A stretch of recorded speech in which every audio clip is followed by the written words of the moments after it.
Hace exactamente una semana, el sindicato SAG-AFTRA, que representa a unos 160,000 trabajadores de la radio y la televisión en Estados Unidos, se declaró oficialmente en huelga tras no llegar a un acuerdo con los grandes estudios. Por primera vez en más de 60 años, actores y guionistas de Hollywood están en huelga simultáneamente, lo que paraliza la mayoría de las producciones de cine y televisión. Entre otros reclamos, los actores en huelga piden un aumento salarial y un replanteo de los salarios residuales que, según los miembros del sindicato, han disminuido significativamente con el auge de los servicios de streaming. Los residuales son una compensación económica que se paga a los actores cada vez que se repiten las series o películas en las que han aparecido. Vamos a hablar de este tema con Camila de Michelis, directora de cine, productora y guionista, directora del 48 Hour Film Project México. ¿Qué tal, Camila? Gracias por estar con nosotros. Hola, Pascal, muchísimas gracias por invitarme. Oye, pues, ¿qué representa esta huelga para la industria fílmica mexicana? ¿Tiene ahí áreas de oportunidad? Pues la verdad es que sí, yo pienso honestamente que, bueno, ¿no? Como decía Churchill, o sea, el optimista ve una oportunidad en cualquier situación, ¿no? Y yo creo que específicamente en este caso, para México esto representa una oportunidad, y no solo una oportunidad, sino una oportunidad histórica, porque Hollywood pues está parado ahorita en Estados Unidos, pero no va a parar. Entonces México es un país que históricamente siempre tuvo una infraestructura por hacer mucho production service, ¿no? Es decir, o sea, las producciones producían mucho aquí en México, entonces sí tenemos una estructura sólida. Sin embargo, México ha perdido mucho terreno entre otros países últimamente, entonces definitivamente creo que ahí tenemos un terreno muy bueno que explorar. ¿Y cómo podría aprovecharlo México? Pues mira, pienso que algo que ha pasado últimamente mucho es que nos han ganado el terreno otros países, ¿no? O sea, muchas producciones ahora se han empezado a ir a Colombia, no sé, no, a República Dominicana. ¿Y esto por qué ha sucedido? Pues por varias cosas, ¿no? Para empezar, la verdad es que han faltado acciones de gobierno que apoyen la industria audiovisual, que es una industria que genera mucho dinero y que le da de comer a muchas familias en México, ¿no? Entonces, sin duda, con mejores acciones de gobierno se podría volver a resucitar este espacio que México solía ocupar. También, pues, las marcas, los empresarios, también por ahí se podrían abrir ventanas, ¿no? Generando más interés por la producción audiovisual. Y pues creo que algo bien interesante que está sucediendo ahorita es que lo que puede abrir esta huelga para México es que Hollywood le presta atención no solo a hacer production services, sino a prestarle atención al contenido y las producciones que se están generando en México, ¿no? Que además esto va muy de la muy de la mano con esta moda que hay ahora por querer tener contenido distinto, escuchar voces nuevas, con otros puntos de vista, y en este sentido pues creo que también prestando atención a cineastas nuevos, ¿no? A cineastas jóvenes con ideas nuevas, Sí. ¿no? Con más educación, con más apoyo al cine independiente y de jóvenes. Que a veces parece que lo único que falta es financiamiento, porque hay extraordinarias ideas para series, para películas en México, ¿no?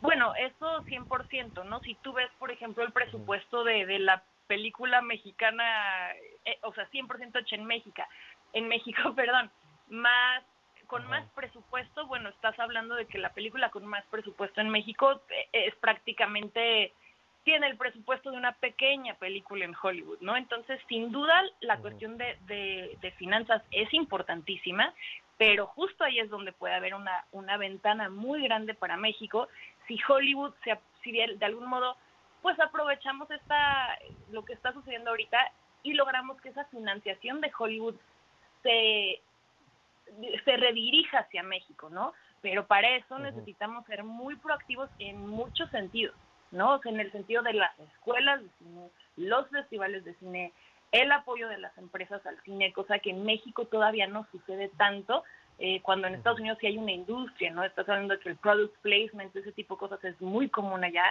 Y nuevamente, ¿no? Creo que también, reitero, o sea, a nivel gubernamental, pues hay que dar más facilidades para que esto suceda, ¿no? Oye, ¿y se ha visto de abril para acá, digamos, desde que comenzó este movimiento, algún, pues algún interés por hacer producciones en México o por aprovechar ideas para películas o series? Perdón, ¿me podrás repetir el inicio de la pregunta? Es que Sí, sí lo... de abril para acá has visto que ha crecido el interés en Estados Unidos por México, en el sentido que estamos platicando. Pues la verdad es que por lo que yo he sabido bueno, yo de repente estoy como en unas mesas ahí con guionistas extranjeros y todo, y justo sí es algo que se ha hablado mucho, ¿no? O sea, justamente Sí. sé por ahí que muchos productores en Estados Unidos y todo sí están volteando a ver a México. O sea, sí es algo, sí es una ventana que ellos están abriendo, Ujú. definitivamente. Bu- Pero te digo, o sea, si no agarramos nosotros el toro por los cuernos, ¿no? A Claro, todos los niveles, claro. pues otros países nos van a comer el mandado, que es un poco lo que ha estado pasando, ¿no? O sea, Colombia, por ejemplo, nos ha estado comiendo el mandado desde hace mucho, Ajá, por sí. incentivos que hay para la producción, ¿no? Entonces, para Hollywood, por decir, se vuelve muy interesante ir a producir a Colombia porque prácticamente, ya no recuerdo bien el porcentaje, ¿no? Pero si ellos gastan 100, les dan 60 de vuelta, ¿no? Por decir. Ajá, Eh, entiendo.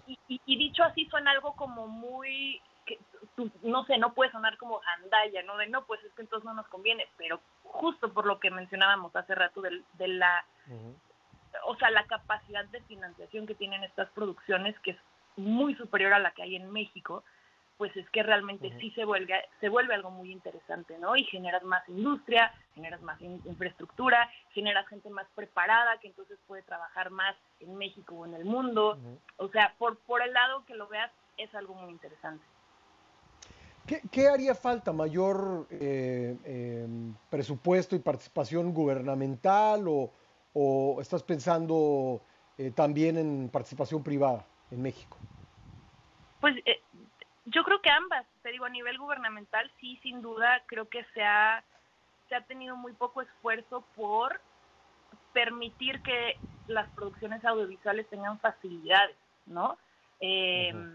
o sea, digo, han habido casos súper sonados como, no sé, ¿no? Lo que sucedió en Como la... Rosarito, ¿no? Rosarito, Baja California o en algún momento Durango, ¿no? No, pero incluso, o sea, por ejemplo, ¿no? Lo que había sucedido cuando la producción de Roma de Cuarón, de que le fueron a parar la producción, o sea, han pasado desde cosas así hasta el hecho de que, te digo, no hay el suficiente interés por Ajá, ver cómo podemos hacer que esta industria tenga más facilidad para atraer a producciones claro. extranjeras, ¿no? Sí, Eh, claro, sí, sí me acuerdo de ese incidente. Correcto, ¿no? Entonces ahí es donde dices, bueno, pero este incidente lo mencionó porque fue muy sonado, pero son cosas que pasan Ujú, constantemente. O sea, sí necesitamos que ahí haya mucho más interés de realmente ujú, hacer algo que esta industria se vuelva la industria fuerte que en algún momento fue, ¿no? Y que estábamos volviendo a tener hasta hace poco y luego se paró un poquito por este tipo de ujú. situaciones. Eh, Sí, y a nivel empresarial, sin duda, pues creo que o sea, creo que estamos, digo, después de la pandemia sí hubo un auge de producciones y de streaming o ujú, sea, claramente si bien también hay que mencionar hay que México es un mercado muy importante, para Hollywood a nivel mundial. O sea, para Hollywood México es un mercado enorme, pero además es un mercado que sigue consumiendo mucha producción. Por ejemplo, somos de los raros países en el mundo en donde la gente sigue yendo al cine. O sea, eso es ujú. un dato bien interesante porque la gente ya casi no va al cine, pero en México sí. Y también consumimos mucho streaming. Entonces, Sí. eh, en definitiva, ahí también creo que podría haber una puerta bien interesante para que las empresas también digan, vale, ok, ¿cómo voy a entrarle más a apoyar este sector, no? Y eso pienso que se puede hacer de muchas maneras, pero sin duda, bueno, yo siempre he Ujú, sido muy, para mí siempre creo que ha sido muy importante que las cosas siempre estén en evolución y se renueven, y en este sentido creo que cómo podemos apoyar el cine joven, cómo podemos apoyar las nuevas voces, cómo podemos no hacer los mismos refritos que ya vimos que a veces no funcionan y seguimos insistiendo en hacer lo mismo. Claro. O sea, talento hay Claro. mucho, pero hay que darles Oye, oportunidad. Camila, al principio de la entrevista me decías, Hollywood no va a estar parado para siempre. Es decir, ¿cómo crees que evolucione, dado que lo provocó algo disruptivo como es el streaming, entre otras cosas, pero ¿cómo crees que evolucione este conflicto? ¿Cómo se va a resolver? Pues, mira, seguramente pienso que eventualmente se llegará a un acuerdo allá, ¿no?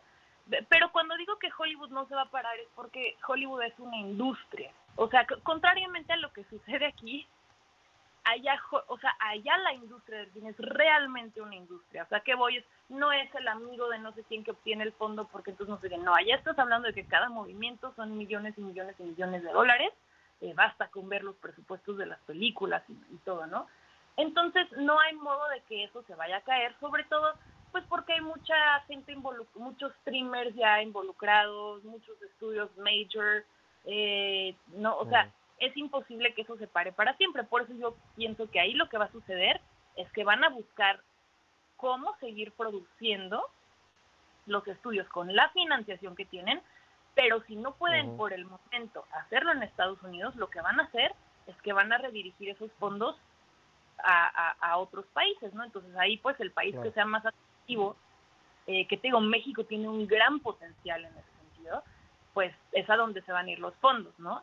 Pero para que este potencial sea importante, pues ¿qué necesitamos? Necesitamos fortalecer la industria, necesitamos tener guiones mexicanos que sean interesantes, necesitamos, por ejemplo, no hablando solo de guiones, en México realmente no hay una visibilidad de los guiones nuevos que se producen. En Estados Unidos tú tienes muchas plataformas como The Blacklist, en donde pues son plataformas de concursos a nivel nacional o internacional donde, no sé, ¿no? Tú eres un guionista, mandas tu guión y te dicen estos son los mejores guiones no producidos de este año. Y los streamers o los estudios van y buscan ese tipo de guiones. Y plataformas así No allá hay. tenemos eso en México. No, aquí eso no existe, o sea, pero podría, o sea, me explico, hay todas esas oportunidades, nada más, pues necesitamos hacerlas y para hacerlas necesitamos, pues, el dinero, ¿no? Siempre está de por medio, ¿no? Entonces, Claro. son empresas que digan, oye, ¿sabes que yo le voy a entrar a hacer algo así con cineastas? Porque aquí hay una gran área de oportunidad. Y eso era solo por hablar de los guiones, ¿no? Pero otro ejemplo es, pues, por ejemplo, en Estados Unidos, digo, aquí en México tenemos agencias de representación de talento, sobre todo para actores. Allá, o incluso en Europa, hay agencias que representan guionistas, que representan fotógrafos, que representan directores. Aquí eso es, ya hay algunas, pero incluso eso es muy nuevo, ¿no? Eso hasta hace unos 5 años casi no había de eso. Entonces, sí tenemos que generar más industria, sin duda. Sí. Y Pues sí, esto podría dar lugar, esto que está pasando, a una especie de nearshoring cinematográfico, si me permites decirlo de esa manera. Pues muchas gracias, Camila, por todas estas claves que nos has dado de cómo podría aprovechar México lo que está ocurriendo allá en Estados Unidos con la huelga de actores y guionistas. Gracias por haber estado con nosotros. Muchas gracias a ti, Pascal, y pues muy buen día y gracias por prestar atención a este tema tan importante. Por supuesto, gracias Camila de Michelis, directora de cine, productora y guionista, directora del 48 Hour Film Project México.